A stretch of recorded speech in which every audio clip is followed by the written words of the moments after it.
Hello and welcome everyone to the Starseed Immersion podcast. Today I have a very special guest. Her name is Deanna Ma'ara Divine, and she is a soul guide, multidimensional channel, and galactic shaman devoted to activating sacred codes, restoring energetic sovereignty, and guiding souls to remember their divine purpose in service to planetary ascension.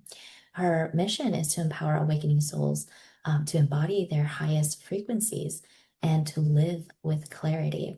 So, thank you so much for being here, Diana. I'm so excited to have you. Thank you, Nikki, for having me. Now, I always like to start off with a little introduction about from you personally of your journey and how you came to do what you do today.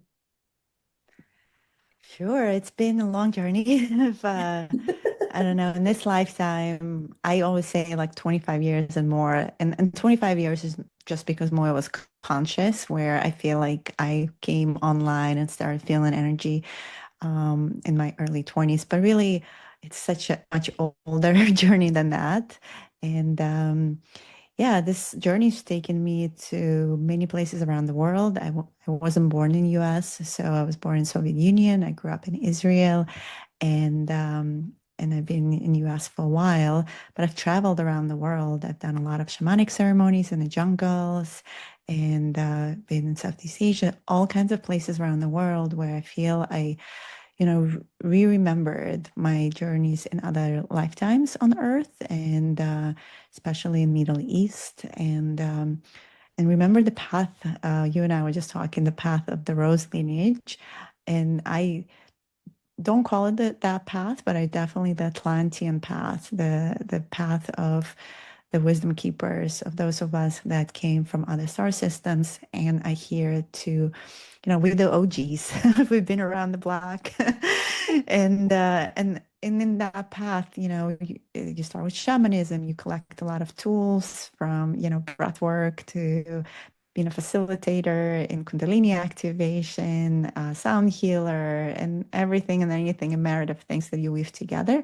And I think light language, something that came to me about 8 years ago, and like I opened that channel, and I've been very passionate about it. I'm now founder of Source Language Institute, of courses, and I'm passionate activating people's soul expression because I feel it's our divine birthright. And we have access to all these beautiful frequencies. And that opened me to what I call now galactic shamanism, where I'm re-remembering all the different star systems, what they are, and how we can be, master creators in this reality. Like, why are we here? Why we came here on Earth? What is Earth for?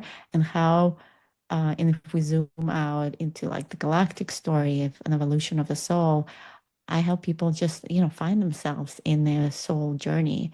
And how that is done, some people do Akashic records. I prefer to do quantum healing hypnosis, but it's all the same to take people on Earth, off Earth, into the memories that are stored within their records, within their consciousness, to remember who they are. So my evolution has been a long one, but I feel now I'm really embodied in my truth, in my codes, um, writing a book this year and publishing that Mastering Quantum Creation has been surreal in some ways to like see it on Amazon and received so well, and people really resonated because I've been weaving all of these things in a way that it's relatable.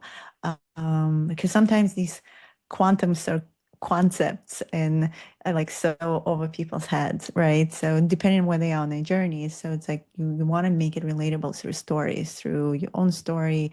Yeah, so it's been a beautiful journey of reclamation, and I call it like the awakening of the phoenix within, like stepping into your phoenix, into your empowered version of self. And I'm the phoenix, so that's who I am today. But I'm really grateful to be alive on earth, fully awake, and help others to be awake as well.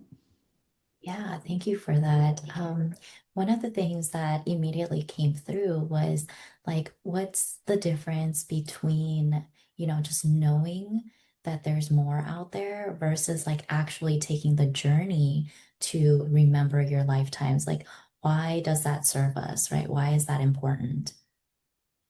That's a great question. Many people ask me that question because, you know, that's one of my offerings where I say, I'm going to take you into your past lives. But past lives can be parallel lives. Like we don't always know where the higher self is going to choose to take the person. In my understanding of reality, and I feel we in this what I call game of consciousness. So every lifetime we come in, we like a a player in the game. I love to give that analogy because I see my kid plays all these video games and he's like, oh, it's okay, mom, if I jump through the portal and it doesn't work out, like I can just reboot myself and be, pick another skin and be another player. So similar here, like we are choosing these different skins, these different avatars and different experiences, right? And the soul is like a software, right? It collects information and it only cares about experience. Like we think the worst experience is so bad, but actually from a perspective of the source, if you think this information gets uploaded and downloaded, the source is learning no matter what kind of experience you have it. You can have preferences and choices. So, why is it important to know your past lives? Well, wouldn't you want to know what other games you played and what you learned from those games and how potentially those other lives are impacting you today? Because what's happening is when we come into this lifetime, often enough, we bring with us also these old programs and old experiences that we fully haven't processed in these other games we played. So we born into this reality sometimes with ancestral programs as well, and these what I call like background scripts that we don't even know are running. So imagine like my best analogy is that I write in my book about is like imagine there's a screen, right? Like a browser that you open and you open in all these tabs. What happens when you have too many tabs open? You start leaking energy, right? Your computer is not running so much so well. So you sometimes need to reboot your computer, right, to shut it all down and then it starts running better again. So knowing these different tabs and that you can actually close them and complete them by understanding the lesson and what for is no longer impacting your processing power. Otherwise, it's like a sync like a gray in astrophysics there's like the black hole, the white hole, and there is a metaphor of the gray hole. So it's not like the light disappears completely, but the energy is there, but it's like clogging the drain. Sometimes you have to clear it out. And that's what's happening. So now going into that past life where, and especially in quantum healing hypnosis, like your soul, you come with questions and your soul takes you, or higher self shows you specific lives that you need to see that are relevant to you today. Because really, what today is the most important thing, right? And this could be so many lives. So you just, understand it and like, oh, I've learned this here, but here experienced trauma. Here there was a war and I died in a battlefield. And oh my God, that shoulder blade issue that I'm having, now I get why, because I was stabbed in the back.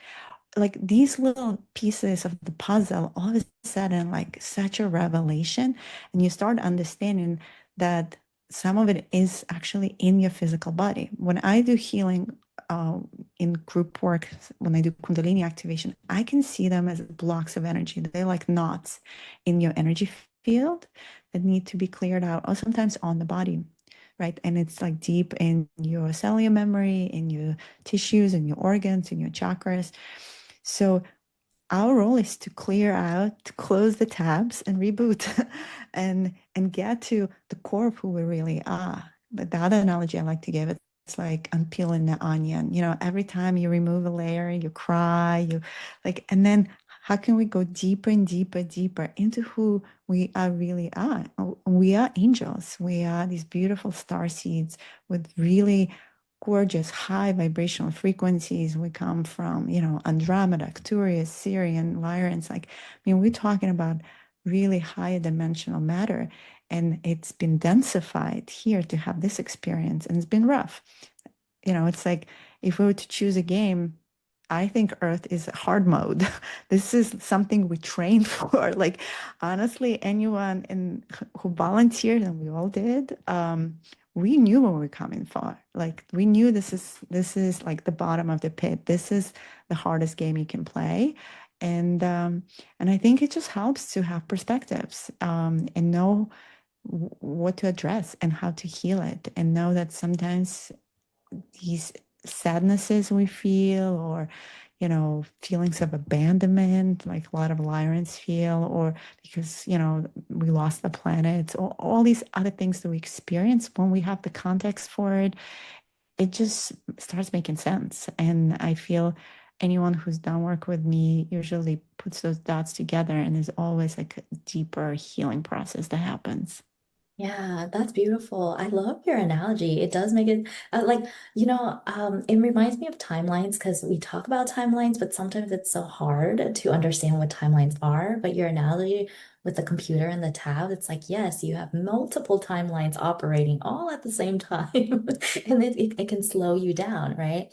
And I just thought of something so funny because I said, well, we are such old souls. We have so much experience. And I remember having, I guess, like an activation or a remembrance of my lifetime when I was recruited back on Earth. And I just remember in that memory, like, oh yes, like I was so excited because being in the higher realms, like, and having everything you want it's boring to the soul. So I was like, Exactly. I want to come back. The And party's now here. right? And now in the human body, I'm like, why did I even pick that? Oh God. We joke with my kid, because he's first timer. He came in 2012. He was born in 2013, but I got pregnant in 2012. So it was literally ushering him into this, new reality. And so we joke with him. He came for the party and stayed for the pizza because he loves the pizza. But because, so we are foodies. Yeah.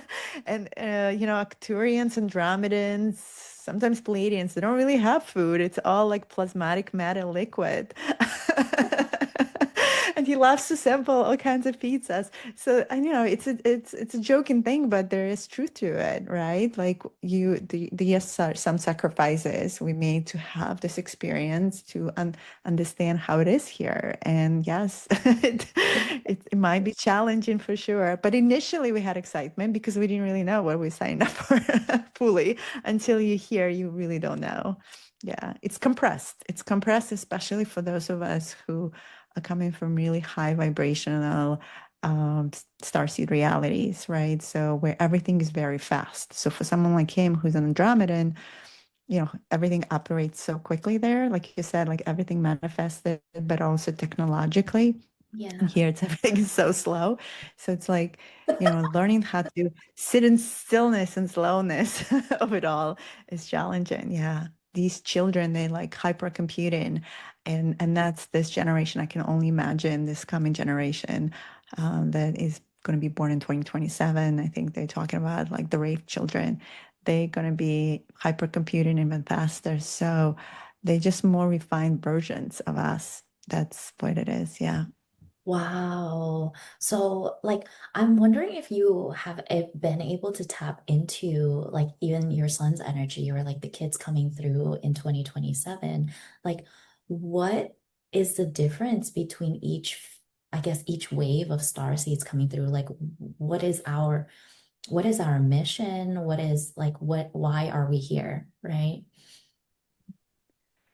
Yeah, I mean, like Dolores Cannon talks about the three waves of volunteers that probably many of you know about. Like it really started, I would say, some of us been here for a while, right? But I think the realization for Galactic Federation started around World War II when, that nuclear bomb went off in Hiroshima and Nagasaki. The realization that those humans have nuclear technology that can rip space and time, God really worsened for them because we have to understand everything is entangled and interconnected in the fabric of reality. As we tear apart the fabric of reality here, it affects them as well. As we also, at the same token, grow in consciousness and evolve, so are they. So they are interested in our evolution because we are here able to have all the emotions, the spectrum of emotions that they are not able to have. So we have, the anger, which is very Draco based. We have the beautiful heart feelings from Pleiadians and Lyrians. Like we have all the emotions, and learning how to master them here. Like that's kind of also part of this game of learning how to be with all of that. So the children, so with these versions that have been coming, basically they went out and they made a call. Um, the Galactic Federation, there is such thing as law of non-interference, part of law one, kind of like in Star Trek. So what do we do with these humans, right? And like which direction are they gonna go? Are they gonna like, is this gonna be like Mars and Maldek all over again, right? We don't want to go there. And for those who might not know, like, Mars used to be inhabited, beautiful planet. And until they started Orions and other factions going at each other and throwing nuclear bombs at each other. So, if you look through galactic history, these dramas, these galactic wars, like they repeat themselves, like absolutely. And if anything, we need to learn how to integrate the light and darkness, to integrate these galactic wars here now, because we as humans have over, what is it, 25 plus DNA codes of all these star systems. Like we literally walk in, symphony of these codes. And if anything, we need to learn how to integrate and evolve further. So they learning from us. So they recruited the first wave of volunteers to come in. And if you read the books, The Three Waves of Volunteers, Dolores does talk about, and she was one of the first waivers. She's Victorian. And even though she's no longer alive, when I do my sessions, I feel her coming in all the time. She's very involved and she's very excited when, frequency and healing happens. And yeah, that first wave had a really hard time here. Like they were very suicidal. They didn't know how to be here. The second wave in the 70s got like a little more refined. The 80s, the indigos, which many of us are, we kind of, had a little easier way of like, settling into the frequency and kind of learning and growing. And then you had the crystal children. That's like my stepchildren who are in the 20s now, or, 19. They are definitely even more refined because I see they feel energy much more. You don't really, you know, when I've started doing plant ceremonies with them, they're very open to it. They grasp the concepts much quicker. They just like they understand. It's what's the Gen Z generation, whatever. They just understand. They have their own opinions about what is right, what is wrong, and where this matrix reality is now working. Like they're no longer going by the enslavement and wanted to succumb to the matrix establishment. Like they pave in their own way. And the rainbow children, which is I think the generation of like 2012 and forward, when I brought up my kid in, these children even more refined. So they frequency wise and awareness wise even more open wide. They have, you know, my 12-year-old is reading my book for summer read. And then he sits down and teaches me about gray holes.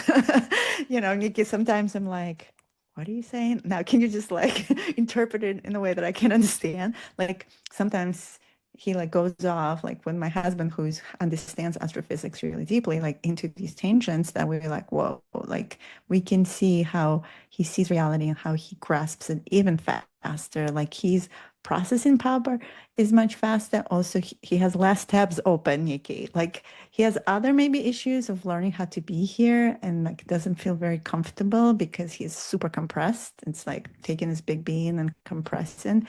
So the challenge for him is like the sensitivities, like, or what they, the labels of ADHD in school, which I relabeled to attention dial to higher dimensions. I like it better. ADHD is attention dial to higher dimension. It's a La La Land. You don't want to be really here because, this reality is kind of slow. Like, let's go somewhere else. And I think the 2027 children, again, just basing it off the talk about the predictions and materials by Ra, who created human design, the Rave children. I think he was just talking about how their systems are going to be even more open, but also from frequency perspective, they're going to be highly sensitive. So that's going to be a challenge for them. Like they super empaths, like how to build boundaries, how to be in this reality, in this density. But at the same time, they understand of reality, their wisdom, their connection is going to be much even stronger than the children now. So I think it will continuously be that. I think as we born, we have in this like deep, what I call multidimensional amnesia. And I think these children are just starting to have less of it. Or if they're in the proper environments and they're not conditioned and imprisoned by the matrix. So they also very choosy. They also come, it's a contract. It's a soul contract that was created by us. So like I made this contract with him in Andromeda system, right? It wasn't something that he just decided. It was a mutual decision. So they come to the parents that can support them and understand them in that way. So no more like, learning the hard lessons, like some of the indigos who were born into, families that didn't support them and, you know, like the black sheep of the family and had really hard times. I think these children are much more selective and they have even bigger missions to hold the vibrational frequency of the earth. That's my understanding of what's happening. What is more even interesting, I'm curious when the hybrid children are going to come in. And when I say hybrid, because I had encounters with the Bashar ship and, the Ssani collective, and they're interested to join us too. We're definitely not there yet, but I am excited to see. Hopefully, in my lifetime, it happens. That would be exciting. They're so Oh, sweet and mine beautiful. We can too. yeah, yeah. Well, we can talk about them. I write about them a little bit in my book because they just so beautiful and so excited to join us as well. I've spoken to a couple who I guess they remember that they volunteered to have I guess galactic children or hybrid children, but they're just not physical in this life. And so I'm like, okay, so you're saying it might be a possibility that they'll make themselves known in this life. Interesting. I'm excited for that. Yeah. Um, Yeah, they might. I think it's just kind of like the open contact that everyone talks about. What is next, right? For us, like you hear Bashar and others talk about open contact, that might happen within the next few years. I really believe so. I think as we raise in consciousness collectively, if we can hold that truth, then we'll be ready for that type of interaction. And when we're ready for that, everything is going to change, right? Our whole reality understanding is going to change, access to information, to free energy, a lot of things that we don't have access to right now. And when that changes, I think the ability for these hybrid children that are right now on the ships, that possibility will emerge from them because then we'll be more open to receive them because we're not ready right now. We see anything to do with aliens on TV and we freak out. We're just not there yet. But who knows, right? Everything is evolving so fast right now, and all of that is possible. Yeah. Yeah, I'm so excited for that. And, for those of us who are just here holding the energy or and the frequency, like well, I would love to talk a little bit about your book, being the Phoenix and then stepping into your path as a quantum creator, breaking out of the matrix, right? Like, how do we become the bridge? Like, how do we do that? It's a choice. It's something that you can either, it's like in the movie Matrix, right? It's either you continue living in that reality game and just like ignorance is a bliss, or you choose to, or the other movie I'm thinking about is Free Guy, where he puts up puts the glasses, and I don't know if you saw it with Ryan Reynolds, really great movie. And he starts seeing, oh wow, like there is a game going on here, and there's like, collecting points and all of that, and then I can like maybe work this out differently for myself. So yeah, the Phoenix is really understanding there's version of ourselves that we stepping into, and we just like the phoenix that goes into the fire and transmutes and rises from the ashes stronger, more resilient. We have to understand, like we were talking about these programs, we have to close some of the programs, and sometimes we have to go into the darkness and be comfortable in the darkness and burn through what's not serving us. And the more we do that, then we start that peeling process, right, of the onion, and we start getting closer, embodying the core of who we are, our radical authenticity, our self-love. And when we operate from the heart center and not from the mind, but from the heart, and the more we connect to the source of the information, all is, start trusting our channel, start trusting our clairvoyance, our gifts. We all have it. Like that whole negative belief and limited belief system of like, oh, I wasn't born with this. Like I had the same beliefs. Like I was like, I don't have access. I wasn't born. I'm not a psychic. I'm not this. I'm not that. I don't have a voice. I can't sing. Like if you heard me back, like even 10 years ago, all this thing that said I can't. And now from where I'm sitting today, I laugh at that version of me.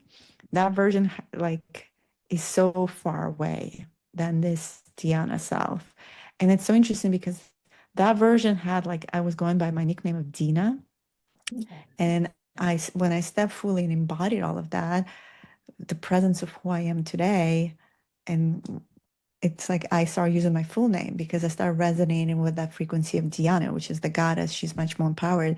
So when someone calls me by my old name, it's almost like, who is that? That version is so far out. She resurrected herself so many times already to be who she is today. So that process of resurrection is very well known in ancient traditions, where all these ceremonies, all these rituals were to go through the process of initiation, right? The students of the mystery schools were going through the test to initiate themselves to the next level, to the next level. And again, there is multidimensional concept of initiation and linear. Yes, it's like in school, we go through levels 1, 2, 3, 4, so it's linear, but it's also multidimensional, meaning we are reclaiming these aspects of ourselves through space and time. We're re-remembering who we are. So like my book, I've split into three parts: remembering, expansion, and mastery. Mm. It's interesting because actually the forward to my book is channeled by Tony Ghazi, who channels the Antarian collective, the Mantis beings. And the Mantis beings laughed at me and said, well, the word mastery, they're like, for us, from our perspective, you are already masters. You're already infinite creators of reality. You can just think about something and you're already creating it. You create it all the time. You're just not aware. All you need to do is be more consciously aware of your creations. And so I was like, oh, wow, you're right. But so should I take the word mastery out? And they're like, well, no, because from human perspective, you do need these levels because that's how the human mind understands that you move into words, from elementary to middle school to high school to college, like you evolve in, but you're already that. So if we strip that away, right, you're already a master. So how do I remember how to be a master? How do I trust my gifts, right? How do I surrender to the flow of information? How do I become one with the quantum field of it all, that I am the ocean itself too, So it's so beautiful because in this reality, we get to have individualization. We can, everyone talks about ego death, and ego is not separate from us. I think this is the mistake. It's kind of like we're not trying to kill the ego per se. We're trying to marry it with the free will, and that's the beauty of this gift on earth, with divine will. It's a dance they're doing together. So the ego that is so used to controlling, it's used to the old game of reality where suffering is the way, survivals of the fetus, and then when you start, you know, reworking, closing the tabs and opening up the energy and the flow of information, then the ego is like, oh yeah, let's experience this now. Like, I don't need to control it. This is great too. Like, it's learning and adapting with you, but it's always present still. Like, it doesn't go away. That's what gives you this unique signature, this energy signature of being here on Earth. And that's why we chose to be here. Because if you're an Arcturian, Andromedan, or other very high type of collectives, they're beautiful, but you don't really have a separation. Like everything you think, everyone feels it. It's a telepathic communication. Everyone collectively decides. Like you don't, there's no such thing, oh, Diana decided this, Nikki decided this. And that's the beauty. Like we get to play our own games in the ways that's why we volunteer to be here. We were interested, like you said, Nikki, in the beginning. Otherwise, you're bored. Right? So how do we play more interesting games? That's our soul evolves that way, where it's excited and passionate and wants to learn more. Otherwise, it's kind of bored, right? It's like I already learned all of this. Like there's nothing to learn more from here. Let's go somewhere maybe where it's more challenging. But through the challenge, you actually it's like the journey of, like every movie, the myth of the character of the hero's journey. Like you have to go through all these trials and tribulation to come back and be like, oh, look at how much I collected now. Like my soul now has all these lessons, and that's what makes us wise, right? Because that's a difference that I see with my kid. When I say we OGs, yeah, we've been here, those of us from Atlantean times, incarnating again and again on Earth. So we've learned the density, we learn how to navigate through these trials and tribulations. The new children have harder time because they just yet don't know. They don't have the training, the earthly training, but they have other things they bring into us, the lightness of being, and that's what we need as well. Yeah, I do see that with my kids too, and I've noticed like one is outgoing but very emotionally sensitive, and the other is just sensitive overall. Like you could feel it in his energy field how sensitive he is, and you can even see it happening in real life because my one of my son would like he would hit him like he would hurt himself, he would fall down or something, and then the other one would start crying. Oh. And I'm like, oh my God, he literally felt the energy and the pain or the emotion that was Mm, going through. yeah. So, and the more that even I do work on myself, because I always had this like belief that like, no, I'm not an empath. But when I was going through this work, everyone was reading my energy field and saying, you're actually very sensitive. Like your energy is very light. And I was like, no, no, like I don't think so. But then healing and closing those tabs and actually reconnecting to who I am, I realized like, no, these are just masks that I wore to protect myself from feeling the pain, taking on the pain from other people, especially in childhood, right? And and actually when we raise our frequency, we are light, but it also makes us very discerning. And I think that's an important topic I want to ask you about is how do we embody unity consciousness and have compassion for everyone, but not lose ourselves, right? You said boundaries, not lose ourselves in the savior or the martyr mentality and being okay with saying no because we actually need to protect our energy field or maintain a clean energy field. Yeah, those are great points.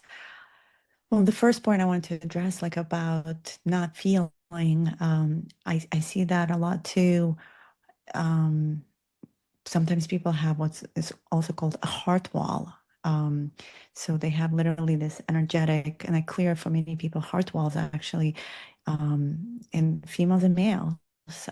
They're often collected from, like you said, rough childhoods or situations where they wanted to not feel anymore and be more desensitized, or because in other past lives, like, let's say you're a soldier in a battlefield and you're a soldier in many battlefields and you've seen a lot of death, it gets really challenging. So you kind of become emotionally disconnected.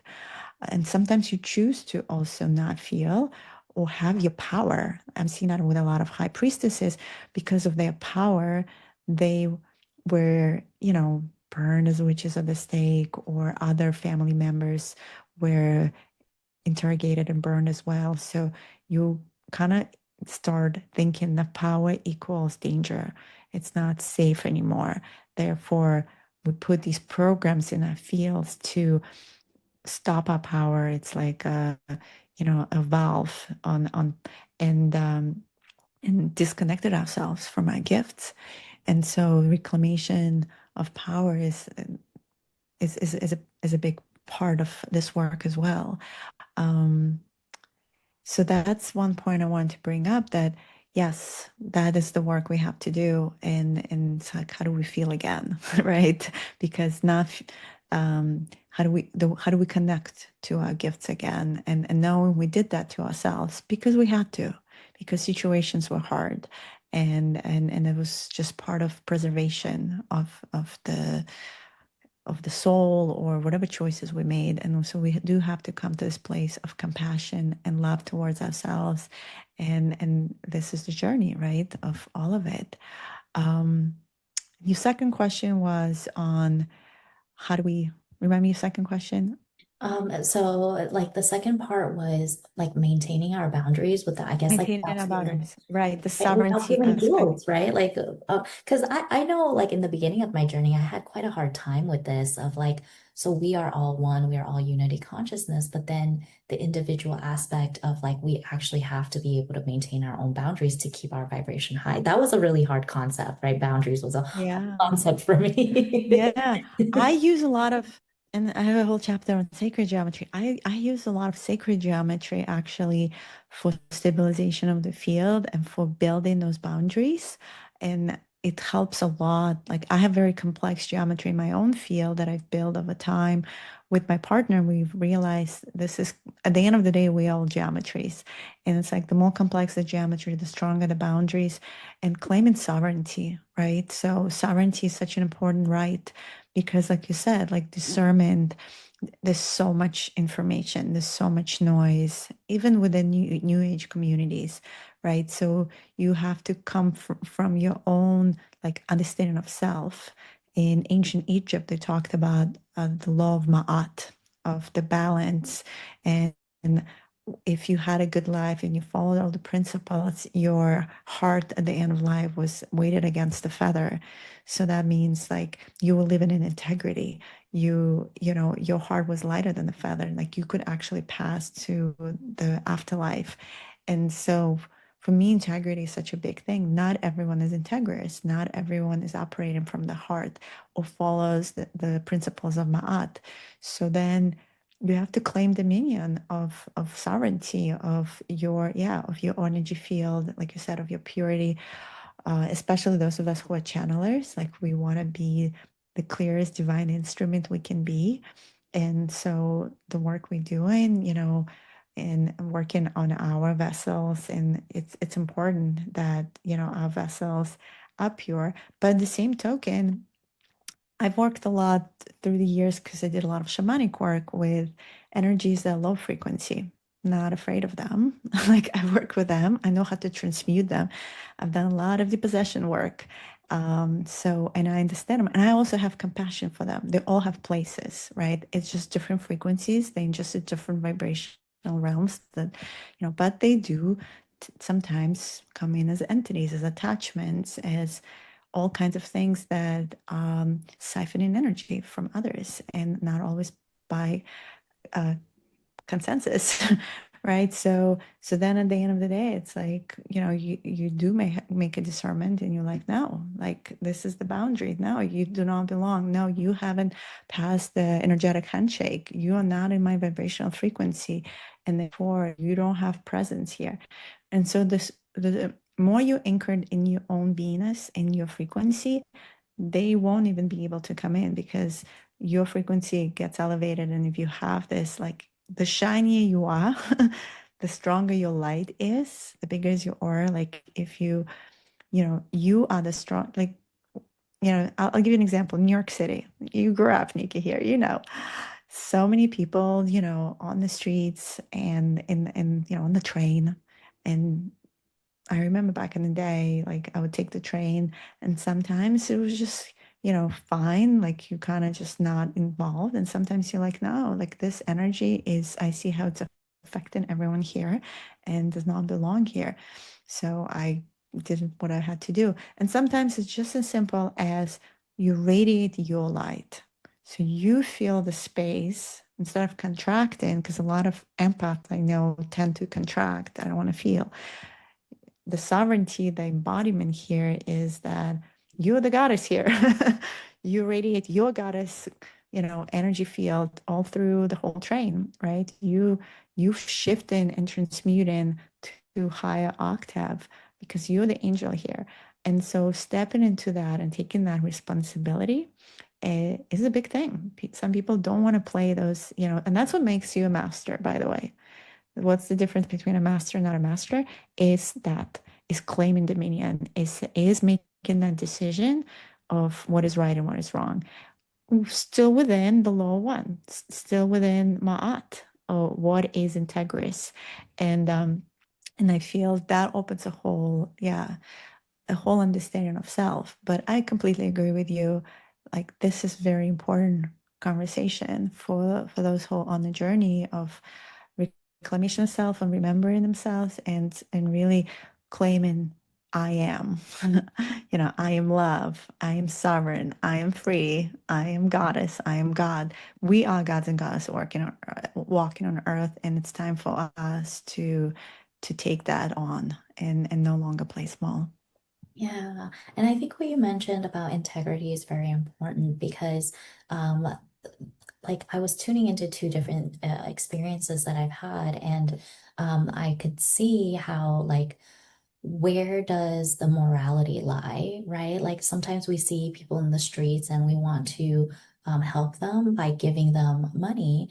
And then in some cases, it's like, where are we enabling their disempowerment? Because we don't see them as worthy of being able to be, I don't know, like it could be their soul path, but just I think about another time when I gave money to, let's say, a family member, and I knew that I was taking out of like my well-being and giving him something that like to help him out. But it was like, well, where do I feel that I have to say be the savior, right? Be the savior instead of being the one that's empowered in my own power. And boundaries with money, boundaries with physical things, like those were really hard for me to learn and to know that, like, oh, we are empowered. And by us standing in our power, by me honoring my own material resources, that I am actually empowering other people to stand in their power because we can fall into this belief that like, oh, well, I don't have money and woe is me. And where are we helping out of the out of the heart, and where are we um allowing their disempowerment, right? Like where are we tolerating their disempowerment? So that's like an example of a boundary that I had to learn, and it was really hard for me Yeah. to distinguish. And I think we're such givers. I think those of us who are, empaths, who are always healing and facilitating, we just want to give, give, give. Yeah, Nikki. So I think what you're talking about, it goes back to that fundamental truth of where are we operating from? Are we operating from self-love and or are we operating not out of self-love? Because if you think of self-love like a cup, right? And the cup, we filling up with energy, and we then this energy overflows, right, into a saucer, and then you can from the saucer pour for everyone else and give to others. But often enough, what I'm seeing is the cup itself is empty or half empty, and there's no overflow yet. And yet you're going around with a saucer and pouring for others. And so there is a disconnect there because this is where the boundaries, your own boundaries, are getting violated. You don't even know you're doing that to yourself because you don't have overflow yet. There's nothing really to give from, and that can be energetic and that can be financial as well, right? So It's like, why are you doing that? Is if it's for more of a flow, yes. But are you, like you said, to your point, like, are we really empowering others to do that and taking away from something that is not even full on your side? So those things are so important. And because we can give, but maybe something else, right? We can still support them in a way that they know they're not alone. But like you said, like not always just like give without questioning because we want to overcompensate, because we want to be loved.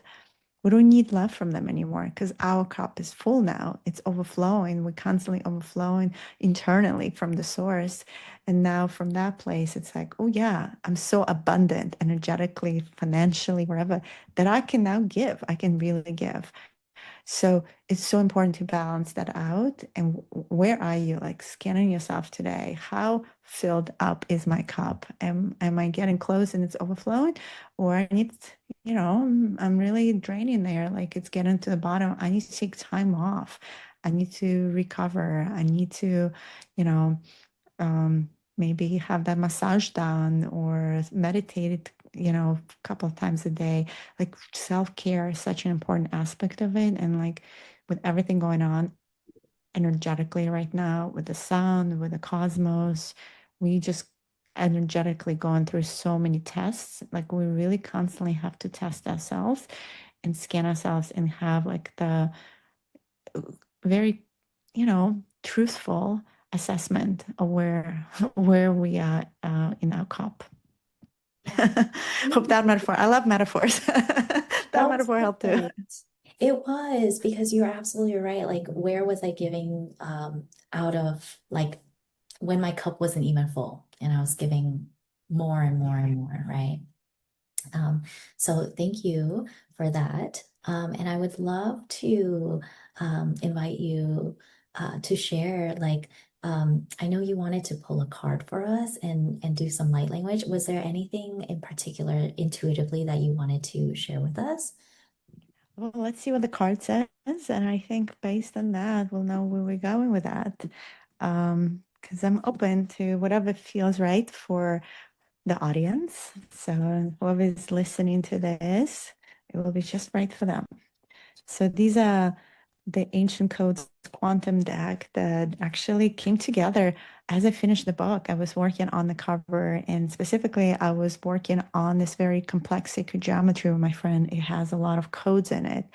And as we finished the sacred geometry, I just had this download one morning like, now you're going to be creating cards and they're going to be the tool. And it's just such an amazing thing because, book takes like a year plus to write, publish, and self-publish. And this came so quick. Sometimes these downloads, when they're ready, they just birth themselves out. And I'm just really happy to share because I've always wanted my own oracle deck. Oh, look at this. That's amazing. Well, we were just talking about Tony. The Antarian Collective is here. The Mantis beings. I don't know if you can see with a heart. The Antarian Bridge, awaken the cosmic heart. The Mantis beings guide you to hold space with heartfelt presence. Their light codes awaken your heart and starseed gifts. So let's call in. I feel that energy. And take a deep breath into our beautiful cosmic heart. And exhale anything that's not serving us. And another deep breath in, igniting our cosmic heart, the portal of the heart that connects us to all creation. I'm going to just breathe and open it more with light language. Urtushta randustumba i artustumbo akiana ar Stumbukurrikianua, istumbuaniana, urtustiana, tiana, naya, tumbua, ishaya, ayamanustua, tiak, ast, hust, I, ambu, artistundua, I, a, tiat, ja, tut, ut, ikintin, tin, tin, ust, tua. Umbuati ikintasha. Urutushtumbaya. Remembering you are Stikinda, infinite creator, Kunduaria Tianushtuari Tiana. There's no limitations. Ukwa, infinite space of creation. Und he invites you to imbai anud, untumbai a to express your sound. Ushtumba, ushtumba, ushtumba, and your sound of creation, Ushuai, will resonate, Umbakatia, through fabric of reality, Ushimayana. I invite you to put your hand on the heart and the hand on your belly. And just to breathe into the spaces, breathe into your womb of creation. And synchronize in these two spaces as in the womb of creation. Urutumbai, we expand and expanding Urutumbai and creating new spaces, new geometries. Umba a ista noata, igniting the fire of the phoenix, ununaya ti a, to burn through what's not serving you, uanati akanati a, and create from your heart, from your aligned vision, ishahana unkumba shara ina arutumbai kata, isha kunduk ia shikimba shikimba shikimba, feeling the fire ushtumbai, igniting your creation, nyatutu amanati a, in the perfect balance, ushtuati umba, with your soul's journey, nai na umba. And taking this moment to integrate, and surrender into the flow of it all. Umbai akana, to hold in a sacred space, unchuati, for yourself and for others. Andaki buatati, trusting your gifts. Undua, knowing you have it all. You are the infinite creator. Imbakasta imbuku urunia umaya si akukuani. Umba, you have the vision, you have the clairaudience, Ndianda, and omniscience, Ushtuati, Umbua, to create a new earth template, Umba I Aka, within the collective, Urutua, that aligns to the highest timeline, Musha, Ia. Urunumaish takiana, Umba, Shtana, Aka, Ia Kintia. Thank you. Integrate, and so it is.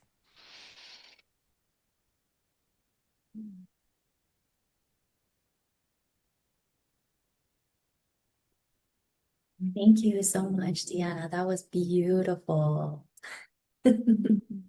Yeah. Yeah, there were a few collectives there. There was even a little bit of mantis beings. Usually I don't work much with them, sometimes, yeah. But there were mantis beings, Andromedans, Lyrans, yeah, for sure. Yeah, beautiful, Yeah. beautiful message of uh, of being in presence with it all, and kind of back to our conversations about boundaries, holding that space, that sacred space for ourselves.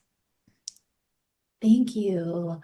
Well, I would love to close this beautiful space with your free gift. And also, if you can share um, your current offerings and on where to find you.